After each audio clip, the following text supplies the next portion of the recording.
Hi, this is Sheb. Welcome to the Faith Colloquium podcast. Today, my guest is Shandon Guthrie. Shandon did his PhD at Manchester Metropolitan University and teaches at the University of Nevada. And he's the author of Gods of This World, a philosophical discussion and defense of Christian demonology. So you've written a book on demonology. How did you get interested in this topic? What made you want to write a book about this? What possessed me to write it, you mean? Right. Yes. Well, some early seeds were planted, I would say around the late 1990s. I was actually approached around 97 by a fellow who wanted to debate the existence of Satan. And at the time, I didn't think much of it. In fact, I declined engaging in this particular debate because I figured it was just going to collapse into a debate about the reliability of Scripture and so forth. But that was like probably the first seed that got planted in me, such that I was thinking, you know what? Philosophers really aren't talking about this sort of thing. And then when a couple of years later, when I was at Fuller Theological Seminary, I remember as we were covering the Gospels, thinking about Satan in relation to Jesus, maybe a little bit more than what others were doing. But I would say the thing that really got the juices flowing for me was around the early 2000s, there was this claymation movie that came out called The Miracle Maker, and they portrayed the temptation of Jesus where Satan appeared as Julius Caesar. And I got to thinking, well, that's an interesting thing. I wonder how he might have appeared to Jesus in the wilderness. But it had never occurred to me that he'd ever appeared. In other words, I actually, after rereading the synoptic portraits, it didn't seem to me that Satan was said to have physically appeared at all. And so that kind of got things going for me to think about the metaphysics of demons. And eventually, when I was pursuing my PhD, I took this on as my dissertation topic. Not the whole thing that the book encapsulates, but the discussion of the metaphysics or the ontology of demons. I took that on as a subject. Okay. So you mentioned that this really isn't something that's talked about that much by Christian philosophers. A few months ago, I was really thinking about the problem of evil from a Christian perspective and was trying to read a lot about the problem of evil. And I was struck by how little there was about the devil or about Satan in trying to think about the problem of evil. I mean, there's some work done by Greg Boyd on this, but beyond that, I wasn't able to find a lot of discussion on Satan from a distinctly philosophical perspective. Why do you think that is? I think it's probably because the subject of demonology is highly toxic of a subject to academicians. And that is that intellectuals aren't supposed to believe in this sort of thing. You know, this idea that we have a haunted universe and so on and so forth. That's sort of the product of a bygone era. And so I think that people are hesitant to talk about it. However, those philosophers that recognize the wider Christian worldview know that this is part of the sort of reality that we have. And so you'll see someone like a Greg Boyd, or prior to him, you C.S. Lewis, Terence Penelham, and others. And then Michael Murray, in his most recent book on Nature, Red Tooth and Claw, you know, they all talk about the possibility that Satan may be behind the various natural evils that we have. But they pass, and Alvin Plantinga for that matter, but they all sort of pass it off as these are possibilities. We don't really know what to make of their involvement or lack thereof. Except Boyd. I think Boyd is the most ambitious writer when he was writing his God at War and some of the and the follow-up books. He certainly has the reality of the demonic take center stage in what he crafts. But yes, I think overall it's just it's perception that this is a toxic field. We look like anti-intellectual, superstitious people. Right. Yeah, I remember being in a philosophy of religion class at Princeton Seminary, and my professor said something like, well, you know, the New Testament talks about Jesus being tempted by Satan, but we all know now that Satan doesn't exist. And I remember thinking at the time, like, really? Do we know that? How do we know that again? Especially growing up as a missionary kid and having visited India many times, it seemed like a statement like that being said in a place like India would just be like, wait, what? It seems like a certain kind of modern Western mindset. Yes, right. Yeah, I think that we have bought into the idea that the Enlightenment period has buried the supernatural. And while God made a revival in academia, not so much demonology. The existence of, as Plantinga says, Satan and his cohorts is not something that's really seriously entertained. But as he acknowledges in his Warrant trilogy, he talks about many PhDs hold on to the view that demons actually exist. And one of the projects of the book, I have about 4 things I was trying to do in the book, but one of these key features is that I wanted to cover the arguments against the existence of Satan and his demons, as well as arguments in favor. And what I found is that the arguments just weren't that good. I mean, I'm not just saying that because I have a position, but really, there aren't really any sort of careful formulations for the non-existence of demons. And probably because it's just so deeply ingrained that, hey, this is just the sort of thing we don't believe and isn't true, that we don't have to expend a lot of intellectual energy on it. But right. Probably the best argument, I would say, against the existence of such beings might be something that parallels the God of the Gaps objection, to say that certain things that were relegated to demonic forces can now very much be attributed to natural causes and so forth, that we're filling in these gaps of our ignorance, and we no longer need to appeal to demonic beings to explain these sorts of things. Right. I was just going to ask you, like, maybe we can get into some of those arguments against demons. So that's one of them, that we now have ways of explaining things that previously were explained by demonic forces. What are some of these other arguments against the existence of demons? Well, there's one that came up by Friedrich Schleiermacher and picked up by the Jewish theologian Bernard Bamberger in his book Fallen Angels. Schleiermacher was, when he wrote The Christian Faith, he has something to say about the concept of fallen angels. And this is kind of an a priori argument. And so I call it the incoherence argument because, like some criticisms of the existence of God, the premise is that there are attributes of Satan and his demons that are internally incoherent, that this can't be a real concept. And the incoherence is that that there would be good angels in some sense in the presence of God and with a great deal of knowledge, but somehow with the audacity to rebel, knowing that they couldn't do this, smacks of someone like Schleiermacher as absurd. Yeah, so I address that argument in the book. I also talk about what I call sort of 2 ethical arguments, and basically the first kind of argument has to do with scapegoating, which is this idea that if demons exist, then they, just by the very hypothesis of it all, they're supposed to determine the atrocities that are enacted by human beings. And then if demons determine those atrocities, then those human beings are actually not culpable for those atrocities. But human beings are culpable for those atrocities, therefore demons must not exist. Right. And then there's the more aggressive form of ethical argument, which is this idea that demons actually manifest as human beings. And so we see with the famous witch trials and so forth, accusations of people being incarnations of demons. And that's supposed to excuse those from those that would punish or execute those that they thought were demons. So basically, human atrocities in the name of Satan is enough to say that there's too much blood on the theologian's hands in demonology, that we can't accept it as a serious theological realist interpretation. Yeah. But you don't think that those are compelling arguments. So what arguments do you have for the existence of demons?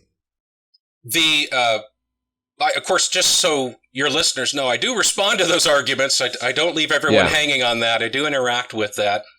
In terms of positive arguments for the existence of demons, the two that I think are fairly good, one for sure, is the historical argument. And this basically is, we have someone no less than Jesus of Nazareth who performed miracles, was raised from the dead, which was as Pannenberg said, this is a supreme vindication of what Jesus said and did. Right. Among those things that he said and did was he conversed and talked to demons, casting them out. He performed exorcisms. And historically speaking, I think that the narratives of the exorcism stories are historically credible. So all of this together, if God is, in a sense, vouchsafing what Jesus said and did, and Jesus in fact said and did things that imply or overtly declare the existence of such beings, it follows that we have good reason to think that therefore these beings exist. The other argument I think that is fairly decent, and I don't like to look necessarily at arguments in utter isolation, perhaps this might be an auxiliary or a tack on, is this curious world of experience. So again, in philosophy of religion, we talk a lot about religious experience.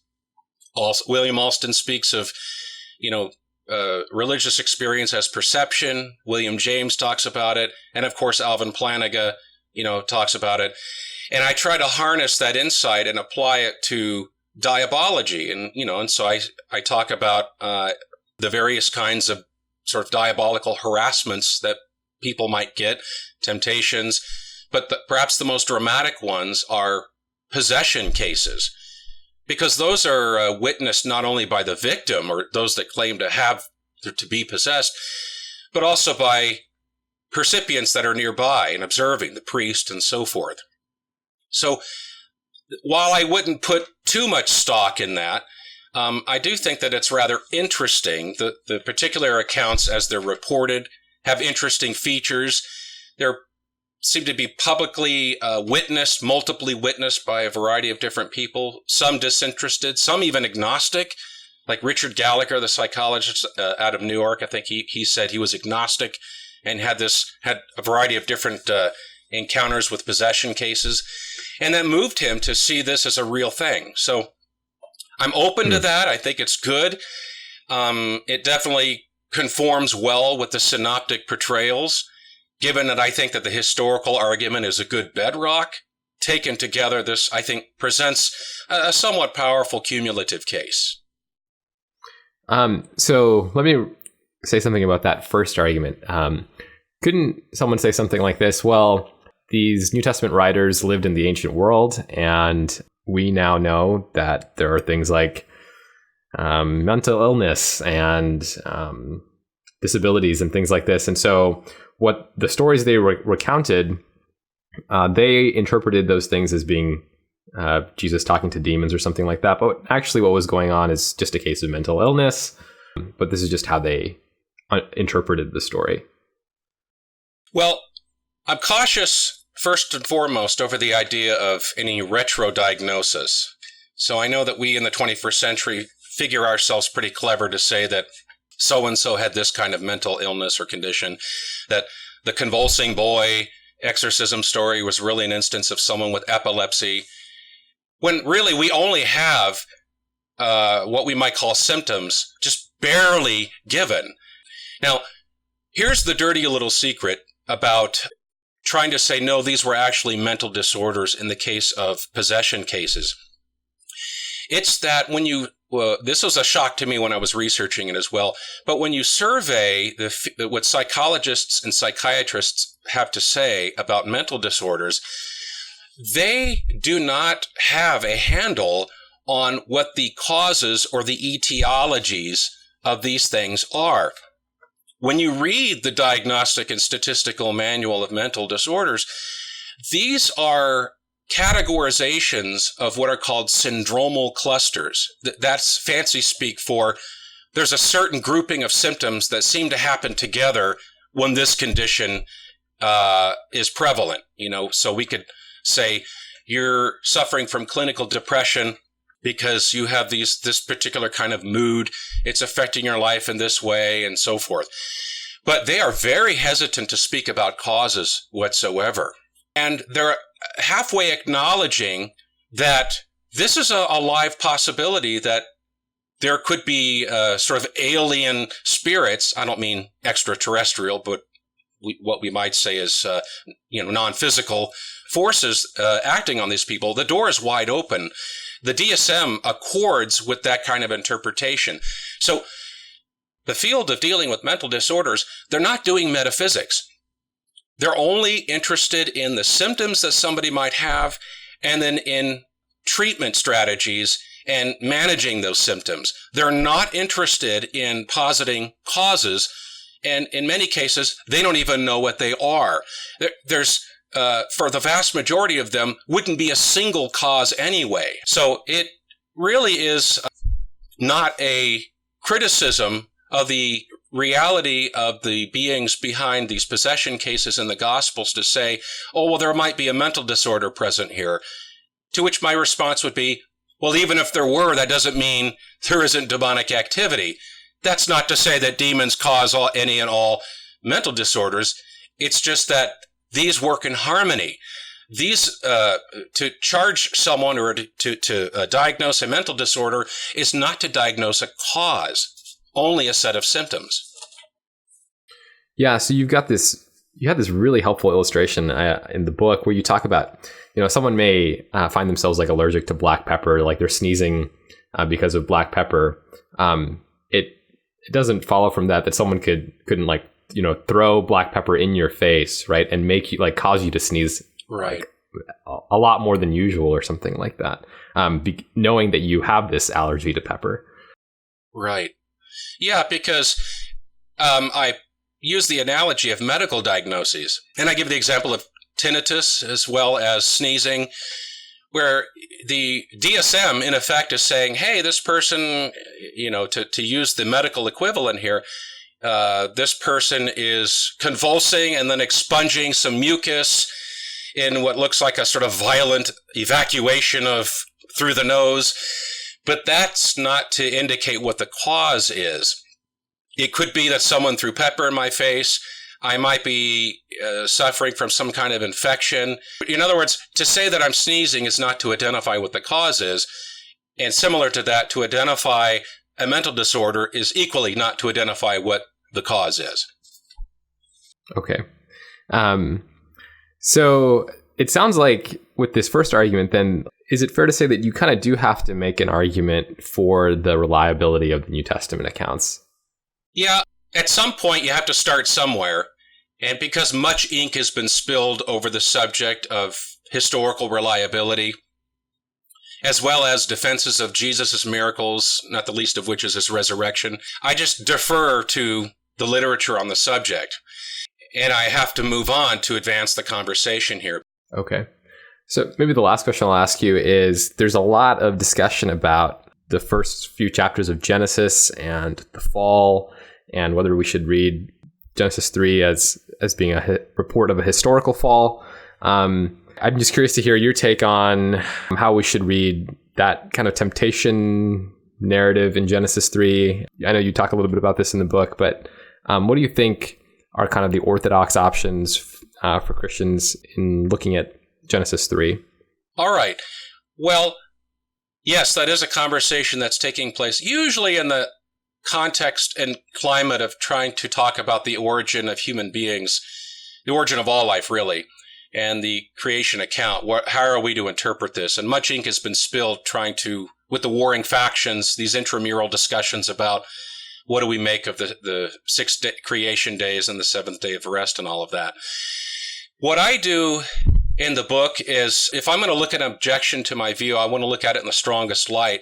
And so I assume, obviously, a more conservative, let's say orthodox, as you'd said, mainstream at least, position, which is that to some extent Adam and Eve were definitely historical persons, that there was a villain in the garden identified as Satan, or not overtly identified. It doesn't say that the serpent was Satan, but that there was a villain in the garden identified as a serpent, at least. and that this conversation to some extent really took place and led to the fall of humankind. So I assumed that, and I actually lean in that direction just as a Christian, as someone with a vested interest in what Scripture has to say. I don't know what to make of all of the details, but let's just take it at face value. I think that some of the interpretations of who the serpent is, one would be that the serpent was literally a snake, a species of squamata of some sort. Another might be a position that I think Michael Heiser takes, which is that the serpent is a sort of a serpentine apparition of the devil. Still another view might be that the serpent was demon-possessed.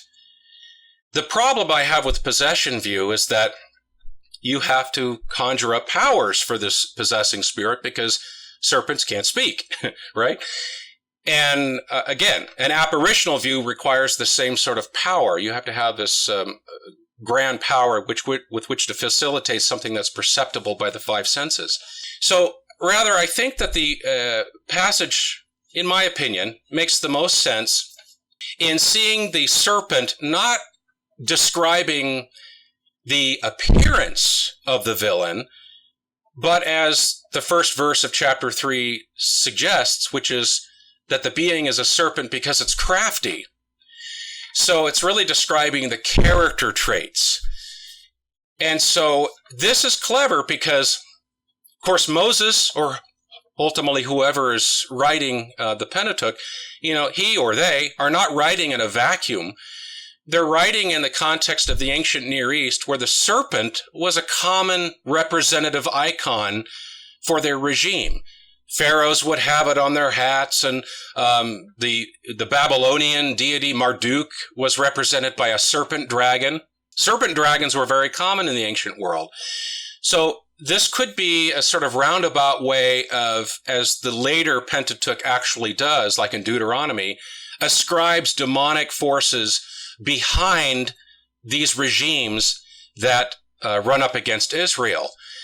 This could be just another instance of that, where the serpent is described because it's a play on words. On the one hand, it's loosely representative or iconographic of these envious regimes. But on the other hand, it really is referring to a demonic force here, and I think ultimately Satan. But notice that the dialogue that takes place doesn't say anything about that a serpent was hanging from a tree or that there was a serpent out there somewhere. It's just a conversation. And why should I think that any conversation that a demon has with a human being must be because there is a physical manifestation of the demon? We all recognize that demons have conversed with people in one way or another, like the temptation of Jesus. That could very well have been a temptation that was internal to Christ. This conversation could have been internal to Eve. And one little slight clue of this is that verses 6 and I think 12, where he blames the woman when he's called on, why did you eat the fruit? And he blames the woman. Adam doesn't mention the serpent. And in verse 6, it says that he was with Eve. So why doesn't he say anything or interact with the serpent? Why isn't he having that conversation at all? He seems to be oblivious to this dialogue Eve is having with the serpent. So I think we can at least accommodate the passage and say, yeah, this might have very well been an internal conversation that Eve was having, not something had by a being physically present in the garden somewhere. But you would say that there is an external agent of some kind. It's not a choice that Eve made simply on her own or something like that to reject God. There was a legitimate temptation made from the outside. Yes, right. I don't believe in allegorizing this like, say, Philo did and others, but I certainly see this as there was a real demonic presence here that was speaking to Eve. And I believe probably it was Satan. It's no surprise that Satan is called the tempter in the New Testament. It's there's also the presence of the cherubim in Genesis. They just sort of come out of nowhere. So there's already an understanding of a divine council of sorts. God does say in chapter 1, let us make man in our image. So there's a sort of corporate nature to perhaps the divine council. So it's sort of understood that there are other celestial beings present. This could just be an instance of one. So I believe probably this is the case, that Satan was in fact speaking to Eve, just not portrayed as the way maybe most traditionally portray it. Okay. That's really great. Shandon, was there anything else that you felt like we should talk about that we haven't discussed? Well, I would just say keep your eyes on Christian demonology. I think that as more philosophers become perhaps aggressive in the idea of trying to appeal to the demonic to explain, say, the problem of evil, a la Gregory Boyd, you could expect this to keep resurfacing.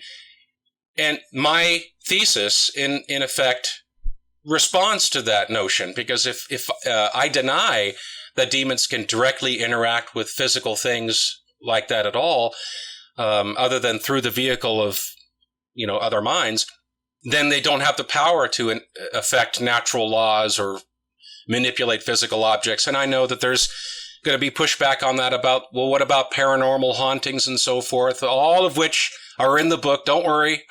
We're covering that material. We got you covered. Yeah. I even have ways in which to accommodate some of this and accept the testimony of people claiming paranormal activity.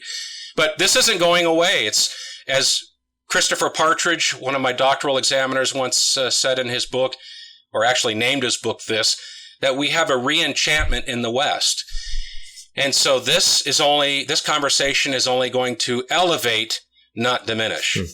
So yes, take on the book. Hopefully it can apply beyond just merely doing theology and philosophy, but it could actually help kind of have a handle on just thinking about these beings in a reasonable and rational way that doesn't cause us to check our brains in at the door. Yeah, that's helpful.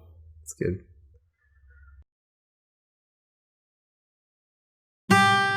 Well, we hope you enjoyed this episode. If you did, please share with your friends and please subscribe.